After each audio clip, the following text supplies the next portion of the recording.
Welcome to Conspiracy Deconstructed. Tonight we're tuning into, well, a really unsettling soundscape. It's where ultimate military power meets this wall of, impenetrable secrecy. We're diving into a theory, and it's one that's really gripped people for decades. You know, radio listeners, amateur code breakers, people watching geopolitics. Yeah.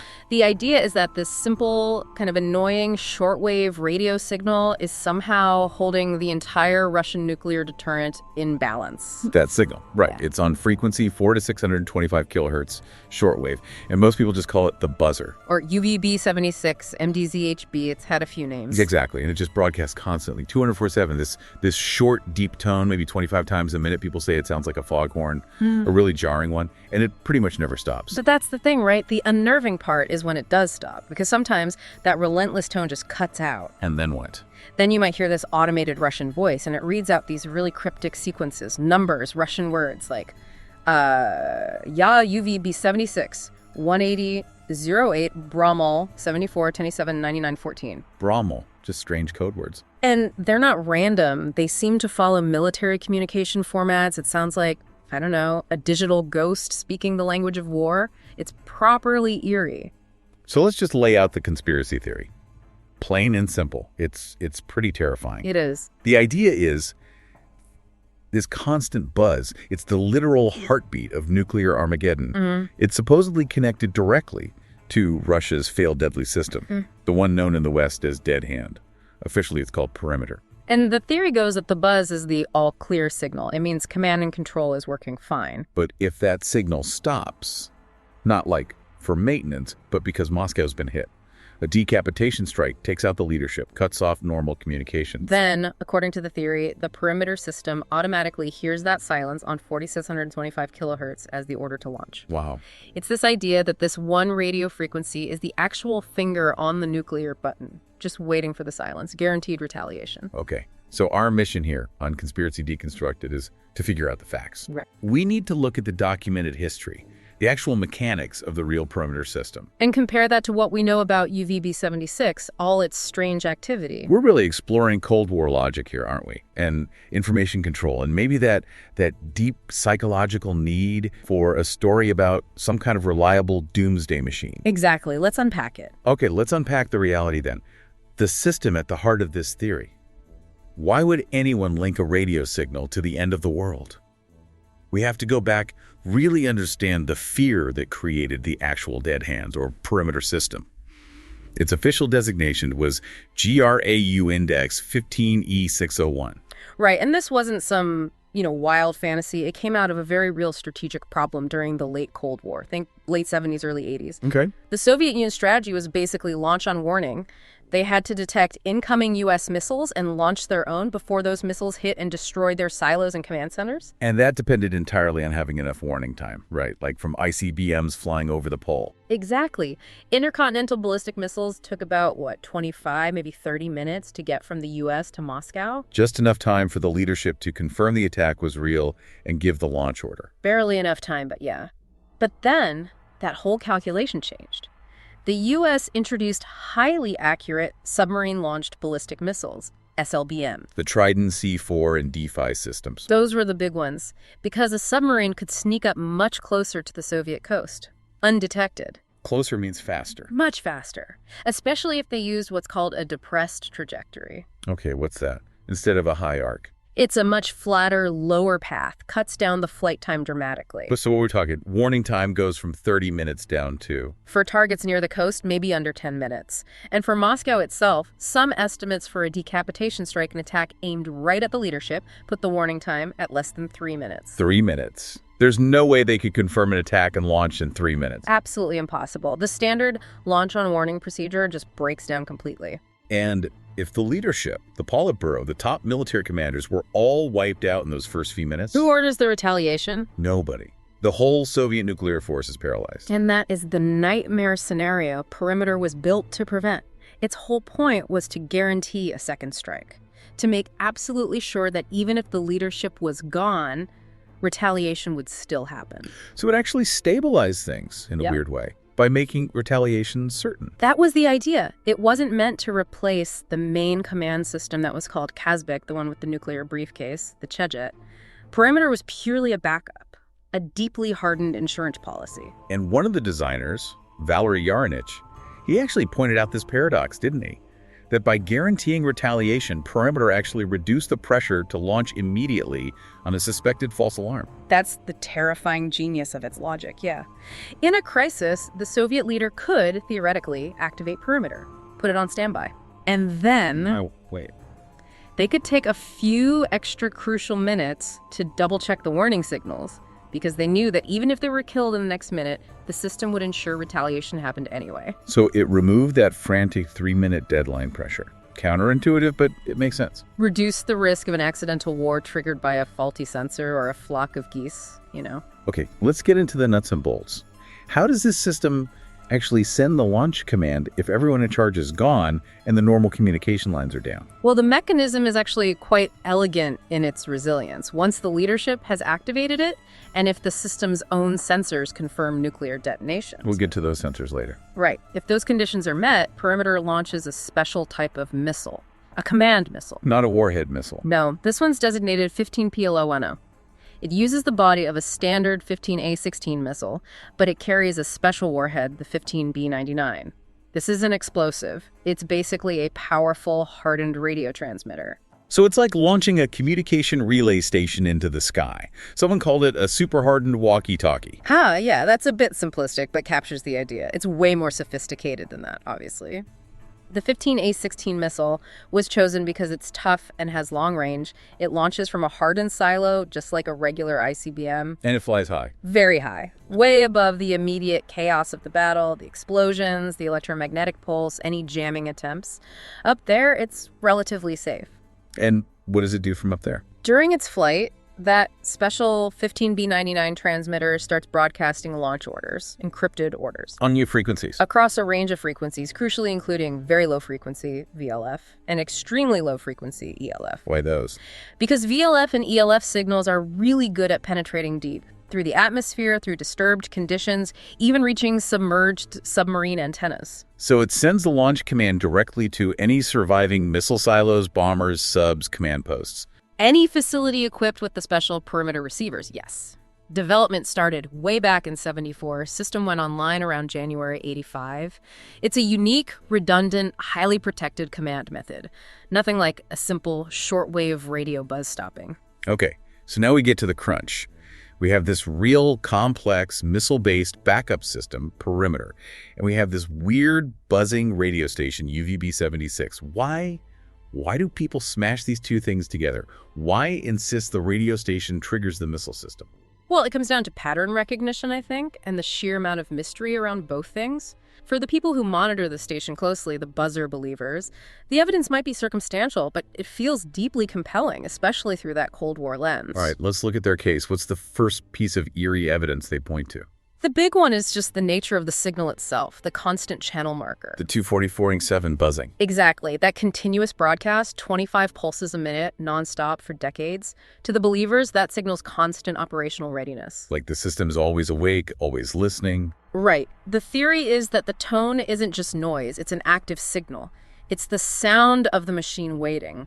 And since Perimeter has to be ready to go instantly. The argument is, this must be the dedicated line. Why else broadcast this loud tone constantly? It takes a lot of energy. That's the reasoning. It has to be keeping the line open, holding the frequency, waiting for the silence that signifies the end. The negative confirmation. Okay, that's one point. What about the messages themselves, when the buzz stops and the voice speaks? Yeah, that really ramps up the strategic paranoia because those sudden, cryptic voice messages, they break the monotony and they immediately sound like serious military business. They follow specific formats, you said? Yes. Recognized Russian military communication protocols, things observers call monolith Uzor commanda formats. They have structure. They're not just random numbers and words. Can you break down that example again, the Brommel one? Sure. It was N59400, 400, 1959. So NZHTI is the call sign they hear now. The numbers, maybe location codes, unit IDs, we don't know for sure. And then the code word Ouroboros, which apparently means nutcracker. Nutcracker. Sounds vaguely military, I guess. That sounds like tactical jargon. And monitors track how often these messages appear, sometimes weeks apart, sometimes months. They note the types of messages. And the feeling grows that this station is transmitting high-level strategic directives. Which makes a link to perimeter seem, well, at least plausible in that context. Plausible to someone looking for that connection, yes. And there's a modern twist to this now, isn't there? Linking it to new weapons. That's right. In recent years, observers have claimed to link some of the specific coded messages broadcast on the buzzer to reports about tests of Russia's new hypersonic weapons. Like the Oreshnik missile system. That's the one mentioned, yeah. So this keeps the theory alive, pulls it out of the Cold War archives and into today's headlines. It suggests the station's role is ongoing, vital, and still highly secret. Okay, so constant signal, cryptic messages. What's the third angle for the believers? It's the operational mysteries, the constant changes, the shifts. The station itself seems like a moving target, which just feeds the speculation. How so? Well, its identity keeps changing. It wasn't always NZHTI. It started, apparently, as UVB-76 back in the 70s. Then it was MDZHB for a long time. Then ZHUOZ, ANVF, now NZHTI. And it's physically moved, too. Yes, multiple times. Originally, it was thought to be near Poverovo, outside Moscow. Then evidence suggested it moved near St. Petersburg. Now, the consensus seems to be it's operating from a new site near Neurofominsk back in the Moscow region. So someone arguing for the conspiracy would say, these aren't random moves. They'd argue it reflects deliberate military reorganization. Moving vital assets, hardening command structures, putting them in safer, more survivable locations. Exactly what you'd expect for a key part of the nuclear deterrent system. That's the logic, yes. And then there's the complexity of the messages themselves. Sometimes messages get repeated years later, even using different call signs. Which suggests what? To the believers, it suggests a really deep, layered communication system, built for redundancy. They see this station, along with others like the PIP and the Squeaky Wheel, which have similar formats. Ah, yes, the other Russian number stations. Right. They see them all as part of this huge, overarching strategic command and control network. And within that network, perimeter must be the ultimate failsafe, triggered by the silence on the buzzer's frequency. It all seems to fit together if you look at it that way. Okay, so we've really laid out the case for the connection, why the theory feels so compelling to people. Yeah, you can see the appeal. But now we have to do the deconstruction part. We need to compare that narrative, that emotional pull, with the documented reality of how these systems actually work. So the big question, is the buzzer the trigger for Dead Hand? And the evidence suggests. The technical details, the sources we have on perimeter, they point to a pretty firm no. Okay, let's break it down. Deconstruction point 1. Challenge that core idea that a radio signal stopping is the trigger. What is the trigger for the real perimeter system? Right. The real system uses multiple, highly redundant inputs, and none of them is just listening to a shortwave radio station. So what is it listening for? It's looking for physical proof of nuclear war. It relies on this complex, interlocking network of environmental sensors. What kind of sensors are we talking about? Things like seismic detectors to feel the ground shake from multiple impacts, light sensors to detect the incredibly bright flashes of nuclear detonations, radioactivity monitors, obviously, and crucially, atmospheric pressure sensors. Pressure sensors? Yeah, some sources mention systems, maybe like something called CORIND, designed to detect the specific massive changes in air pressure caused by multiple large-scale nuclear explosions. So it needs to physically detect bombs going off? Yes. The trigger is the simultaneous confirmation of widespread physical strikes and the confirmed loss of communication with the top leadership. It's based on sensing the physical reality of an attack, not just noticing a radio signal has gone quiet. And the way it sends the launch order is totally different too, as you explained. Not the buzzer's frequency. Absolutely. As we said, the retaliation command goes out via that special command missile, the 15PO-11, broadcasting from high altitude on protected military frequencies like VLF and ELF, designed to get through. Right. The idea that they'd rely on a regular shortwave broadcast on 400 and 625 kilohertz, a frequency that's vulnerable to atmospheric interference, solar flares, deliberate jamming, to send the most critical command in human history, Strategically, it just doesn't make sense. Okay, point taken. Let's move to deconstruction point 2. This idea of the fully automatic doomsday machine. The conspiracy needs perimeter to launch automatically the moment the buzz stops. This is another place where the theory really clashes with the known facts about the system's design philosophy. Yes, the Soviets considered a fully automatic launch system back in the early 80s, where computers alone decided everything. But they rejected it. They explicitly rejected it. Engineers, military leaders. They called it complete madness, unacceptable risk. David Hoffman's research really highlighted this. The idea of giving computers sole control over global annihilation, computers that could glitch or be fooled. The psychological and political risk was just deemed too high. So the system they actually built, perimeter, is not fully automatic. Correct. It's semi-automatic. It cannot launch just because the leadership is presumed dead and the sensors detect strikes. There is a final human check. Ah, the human firewall. Exactly. There are duty officers stationed deep inside heavily hardened underground bunkers. People sometimes call them sheriks, Russian for little spheres or globes. These officers are the last step. Isolated down there. Must be an incredibly stressful job. Unimaginably stressful. These bunkers are built to survive direct nuclear hits, designed for total isolation. And the officers inside monitor 3 key things constantly. Okay, what are the 3? 1. Has perimeter been manually activated by the top leadership earlier in the crisis? 2. Are the primary communication links to that leadership definitely dead? Confirmed loss of contact. And 3. Has the physical sensor network confirmed widespread nuclear detonations on Soviet territory? And only if all 3 conditions are met. Only then, following a very strict checklist protocol, can that duty officer authorize the transfer of launch authority to the surviving forces, triggering the command missile launch. So if it requires a human being, following a checklist, to give the final okay, Right. It's not the autonomous doomsday machine of fiction. Not in the Dr. Strangelove sense, no. Which completely undermines the idea that just because the buzzer radio goes silent, bombs automatically fly. Right. And that leads directly to deconstruction point 3, doesn't it? Which might be the most straightforward one. You could say that. It's about the buzzer's own track record, its operational failures. Simple logic.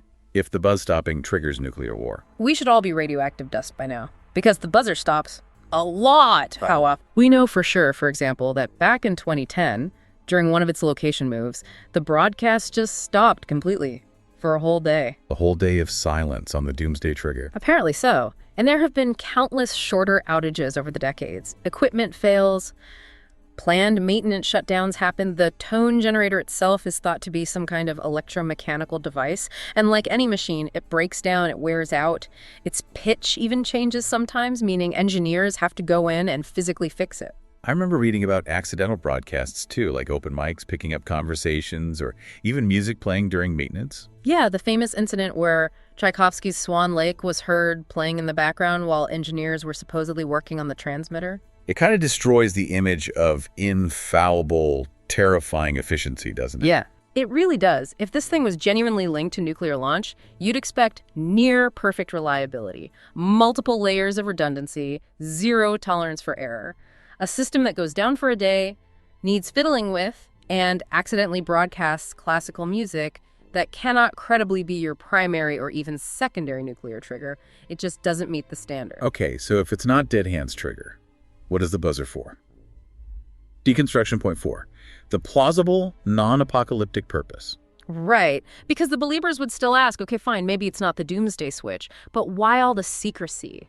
Why the weird codes? Why the constant buzz? Yeah, what's the boring, everyday explanation? The most likely explanation, supported by analysis of its signals, its location changes, and some documented evidence, is that UVB-76 is simply a Russian military command and control station, a C2 station. Part of a network. Probably, yes. Serving the Western Military District, most likely. It's one node in a larger system of similar stations, like the PIP, the Squeaky Wheel, used for disseminating military orders quickly across a wide area. So those messages, the nutcracker-type ones, they are real commands. Almost certainly. But probably not top-level strategic launch orders. They're more likely what are called general circular announcements, opoveshchenie in Russian, Meaning messages intended for mass distribution. Think sending orders out to thousands of regional military commissariats, reserve units, local barracks, maybe even civil defense HQs. Routine stuff, mobilization details, status updates, readiness checks. not launch the missiles now. Is there any hard evidence for that interpretation? There's some pretty good circumstantial evidence. Observers have found documentation, like plaques inside regional military offices, that list the station's frequency 4,625 kilohertz alongside a specific type of required radio receiver. Which receiver? It's called the ISHM-003. And the key thing about the ISHM-003 is that it's a pretty common, inexpensive, basic radio receiver. It's designed to pick up simple AM-compatible signal. And why is that significant? Because it tells you who the intended audience is. High-priority strategic flash messages, the kind going to nuclear silos or command bunkers, they use highly secure, complex digital modes or encrypted Morse code. They require specialized decoding gear and sophisticated antennas. Okay. An AM-compatible signal, meant to be picked up by a cheap, common receiver like the ISHM-003, strongly suggests the message is for low-skill operators in widely scattered, non-strategic locations, like your local military recruitment office or reserve depot. That makes sense. Yeah. So then, why the constant buzz if it's just for routine messages?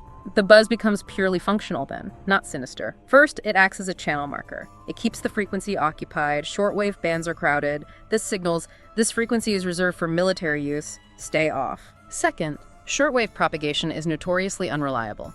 Signals fade in and out. That constant tone makes it really easy for an operator, maybe not a highly trained one, to tune their basic radio to the frequency. They can instantly hear if the signal drops out due to atmospheric conditions. They know the line is live and ready for a message. It cuts through the static. And third, It probably acts as a kind of standby alert. Just hearing that constant, distinctive tone keeps personnel aware, maybe a bit more vigilant, waiting for actual message traffic. Oh. It's functional, boringly functional, perhaps. So, okay, we've pretty thoroughly taken apart the idea that the buzzer is a doomsday switch. The facts point to two separate things. Perimeter, a real missile-based semi-automatic backup system. In UVB-76, almost certainly just a military communication channel, maybe a reserve one, using a channel marker tone. A Frankenstein's monster of a theory built by stitching together two real but separate military things. But the theory persists. Even when you lay out the technical facts, people still want to believe in the doomsday radio. Why? Why is this story so incredibly sticky? Why do we need it? Now we get into the interesting part. The psychology. Because the theory's persistence, despite the evidence, tells us a lot about how we process fear, secrecy, and narratives about power. Let's talk about that pull of apocalyptic secrecy first. Right. The dead hen radio story is like the perfect storm of modern anxieties. It fuses the very real background terror of nuclear annihilation, mutually assured destruction, and Mad D with the irresistible allure of the unknown, the unexplained. Number stations are inherently mysterious. Exactly. Their silence, the weird codes, the ghost voices, and all screams hidden forces at work. Powers operating behind the scenes, beyond our control. The official explanation, yeah, it's just a channel marker for military district comms. It sounds mundane, it's boring. Whereas the conspiracy theory? It offers secret knowledge. If you believe the buzzer is the trigger, you feel like you're in the know. You've pierced the veil of government secrecy. You understand the real mechanism controlling the fate of the world.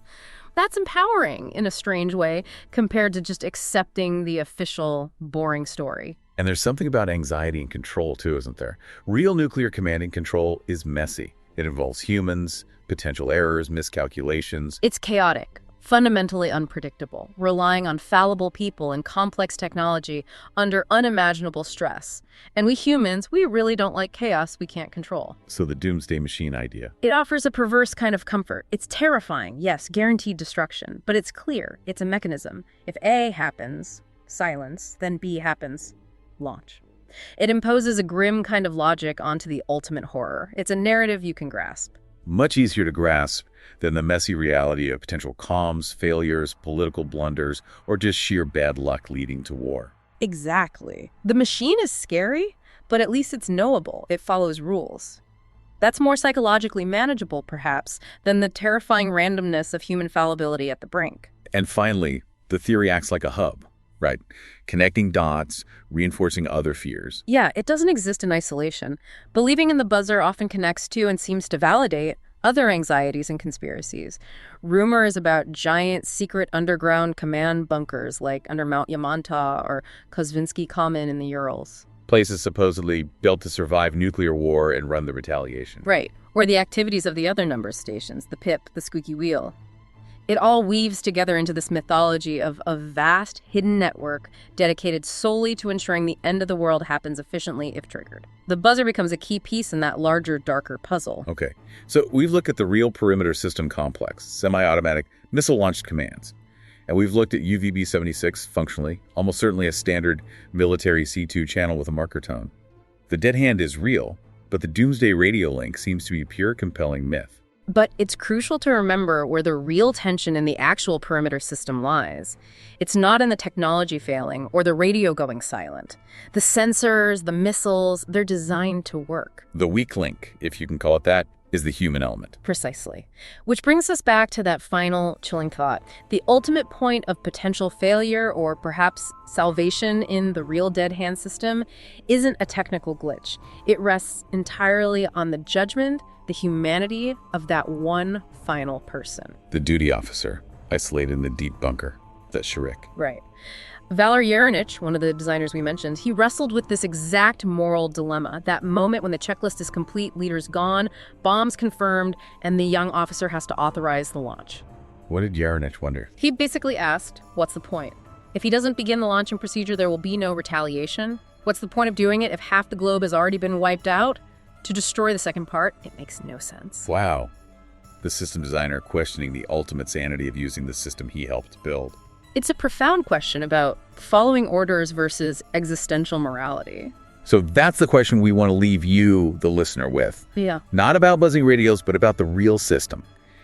If you are that person, the final human firewall, isolated deep underground, facing the confirmed end of your nation, maybe your world, with that launch checklist in your hand. All the lights are green. The procedure says launch. Would you follow the procedure?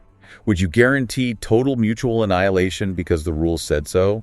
Or, in that final lonely moment, would you break the chain? Would you make a different decision, sparing whoever might be left? It's a heavy thought.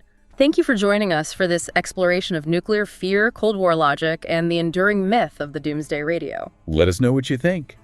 Would you follow the checklist? Find us on social media and share your thoughts.